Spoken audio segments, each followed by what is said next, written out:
I came to the conclusion that humans are innately bad. It's much easier to be bad. We all have the capacity to be evil. It's much harder to hold yourself to a standard of good. So if your girlfriend has friends like this, I think that you need to have a conversation with her and tell her that you're concerned about the people that she's spending time with. Good luck. Hey, welcome back to my channel. It's Christine, and today I'm going to be reacting to another Alexander Grace video. I'm thoroughly enjoying watching his videos. I think he's great. He's presenting some really important information to the public sphere, which is always a good thing. So let's see what he has to teach us today. I'm not easily shocked, but what you're about to listen to, it's a description of a bunch of girls who would keep track of the men that they'd had sex with on this big communal notice board in the middle of their house. And each boy would have a rating and some other stuff.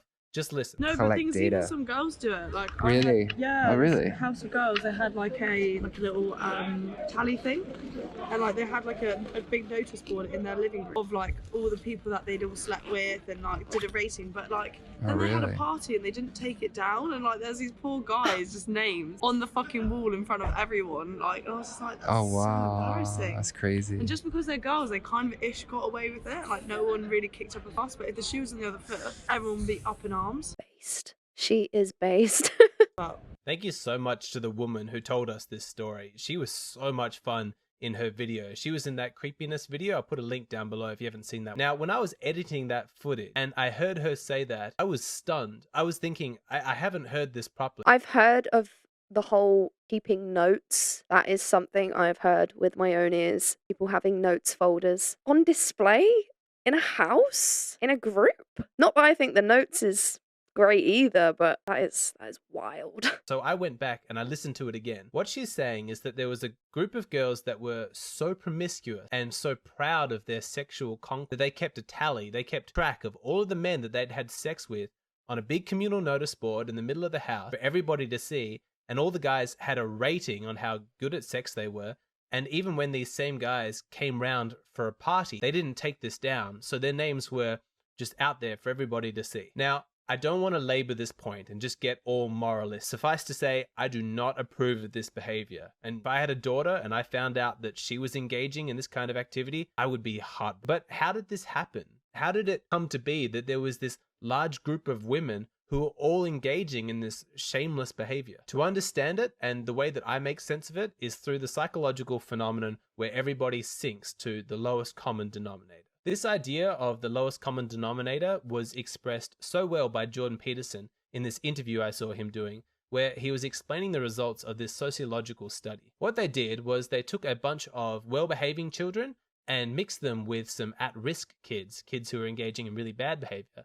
And they sent them all away to a summer camp where they got lots of adult attention, lots of fun, nourishing activities. Now, what they predicted would happen was that being around the good kids, the sort of badly behaved kids would become better. You know, the positive attributes of some of them would rub off on the others. They actually found the complete opposite was the case. What happened was that the negative attributes rubbed off on the positive kids. Even though they were in a nice environment that was constructed specifically to make them improve their behavior, they actually found that on the whole, everybody got way worse. It doesn't really surprise me that much. Since I became an adult living in the adult world, I came to the conclusion that humans are innately bad. It's much easier to be bad. We all have the capacity to be evil. It's much harder to hold yourself to a standard of good. So that doesn't really surprise me that children who obviously can't conceptualize things like morals would kind of use the other bad children as an excuse for them to behave badly. As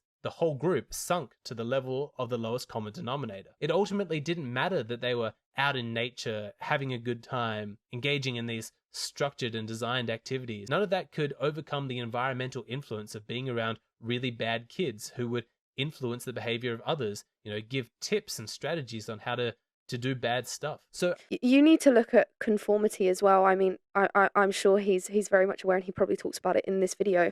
I covered it in an episode of my Debunking the Lunacy series too recently. Human beings tend to conform. We have a need to be liked. I remember when I was at school, the kids who were the troublemakers tended to be the cool kids. So it doesn't surprise me really that that's the way things tend to go. We want to be liked by our peers, and if we deem certain peers as more socially desirable, they're the cool kids because they're bad, then we try and do things to impress them. I imagine in this situation, there's this nice girl and she becomes roommates with all these shameless, promiscuous women. So what's more likely? Is it that she's going to be a positive influence on them, raise the moral standards of the whole house? Not that likely. What's more likely is that they're going to be a corrupting influence on her. She's going to want to get along with her roommate. She's going to want to be non-judgmental, to be socially accept. Easiest way for her to do that is to engage in the very same types of behavior. And so she joins in on this notice. We understand from evolutionary psychology that women are extremely social, and whether or not people like them, whether they're part of the group,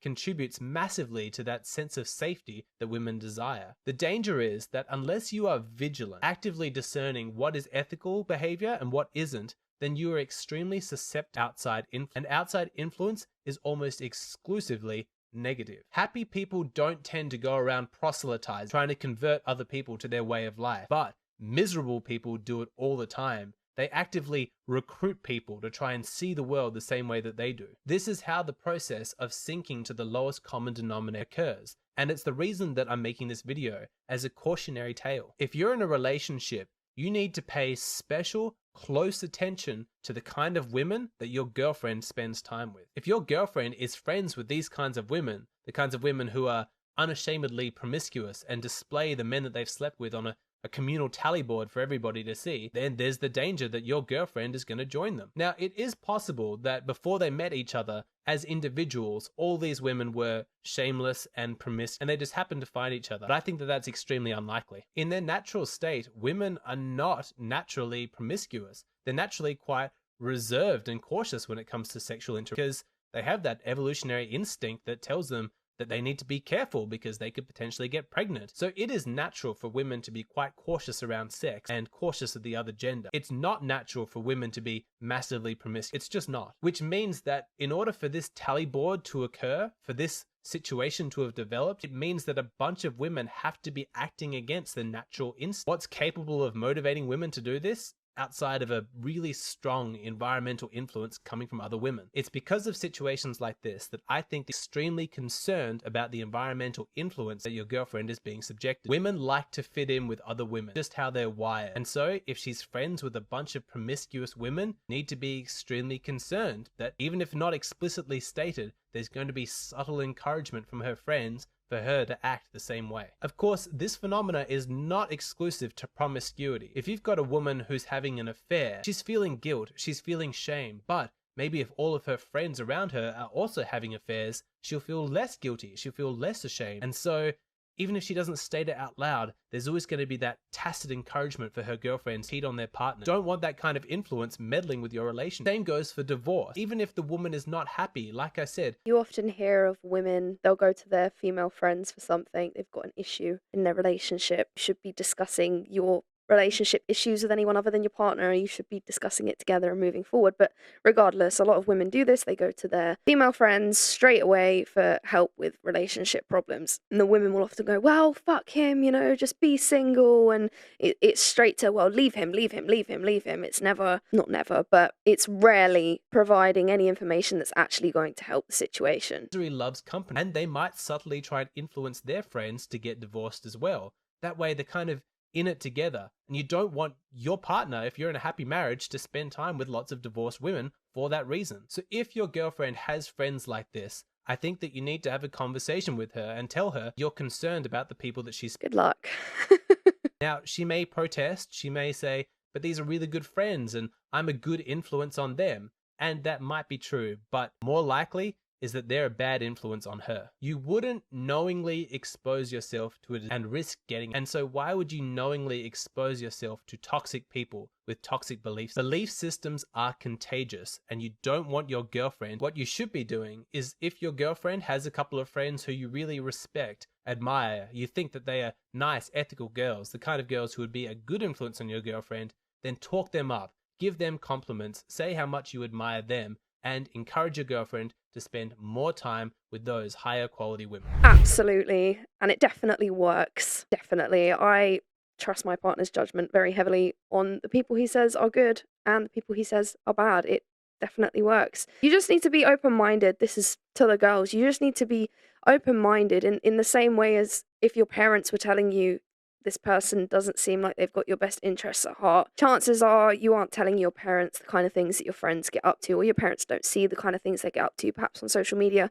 But your partner can. They're much closer to you. They probably have you and your friends, whatever, on social media. They can see it. If someone's giving you a judgment, someone who you can see cares about you, loves you, then you should probably trust that judgment, or at least be open-minded enough to take it into account and be more aware of it. But hey, what do I know?